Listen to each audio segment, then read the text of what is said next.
Today's example of human excellence is so incredible, it gives me goosebumps. I'm in awe of this young woman, and I know you will be too. She is a living example showing us all what we are truly capable of. I'm talking about Zara Lachlan, who at just 21 years old became the first woman, the youngest person ever, and only the second person ever to row solo, unassisted, unaccompanied, nonstop from mainland Europe to mainland South America. This is 3,600 nautical miles, about 4,100 miles. She departed Lagos in southern Portugal on October 27th, rowed by herself for 97 days, 9 hours and 20 minutes until she reached French Guiana in South America. Again, she did this all by herself. The main reason you do get in the water is to clean the underside of the boat because things grow on it, and I got you one to show you. It's not very big. They are barnacles. Oops. And this may not look like an issue, but if you leave them, they get much bigger.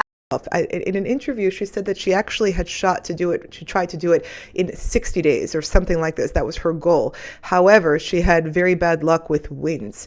And she wrote in her journal that for the first 35 of the first 39 days, she had to row for something like 22 hours a day just to stay still. That the weather was so bad that the experience every day was soul crushing. The first 35 days.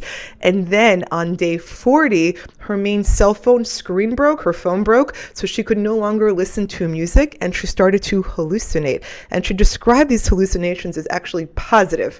And isn't this a great example of taking a real-time event out of your control and turning it as quickly as you can into a positive and actually having it assist you in your journey forward, which is mental training that we could all apply to daily life. How do we react to externalities? Do we get sad or we define it as a positive and keep moving? And she did that with hallucinations, rolling solo across the ocean. This is just, a remarkable story. Her quote, she had a fantastic quote. She said, "It was tough at some points, really tough. In many ways, I didn't have a choice. I just had to grit my teeth and keep going." She said, "I took on a massive challenge and I won, and nothing beats that feeling."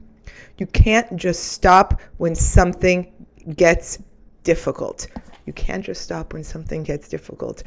I love this concept because I often comment how in society today, I'm living in America, times have been good for so long, and our sort of era is full of weak men. And we know what weak men do to, creating hard times. That is that classic quote. It is so true. And apart from my general theories on weak men, in our society today, there's so few people who do something actually hard that requires discipline, determination, and the active application of your mental fortitude towards creating an outcome that you want, of bending or creating your own reality. Almost nobody does this in today's society. And we had this 21-year-old woman rowing by herself for 97 days, 9 hours and 20 minutes across the ocean through crazy conditions. She had cuts, she had a broken finger, her boat capsized, she had equipment failures. She had all these hardships that she handled by herself, rowing for 15 plus hours a day to get to her end. And she said that, she had popped that French Guiana is actually flat, and she didn't see it until she was just 5 miles away, and that no one really knew she was there at that exact moment. There was some confused Brazilian fisherman near her who's like, what's this? Probably thinking, what is this crazy woman doing rowing across the ocean?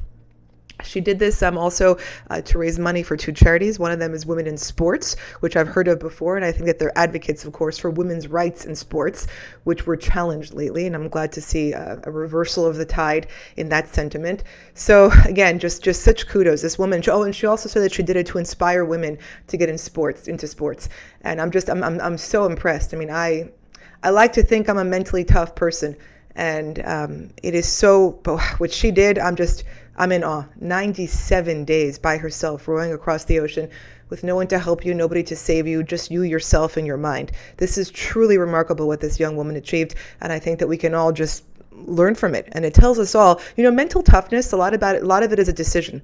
There's a switch in your brain that you can make to poof, you're tired, you're whatever, not right now. Decide that you're not and operate that you're not. Your brain is very, very powerful. And you have to have these override loops in your brain if you want to achieve something, because no one is going to hand it to you. So look, everyone is different. Some people are completely content in a life that is not difficult. And America is a very rich country, and you could be in the hamster wheel of mediocrity, which actually brings you substantial abundance, historically speaking, so it's fine.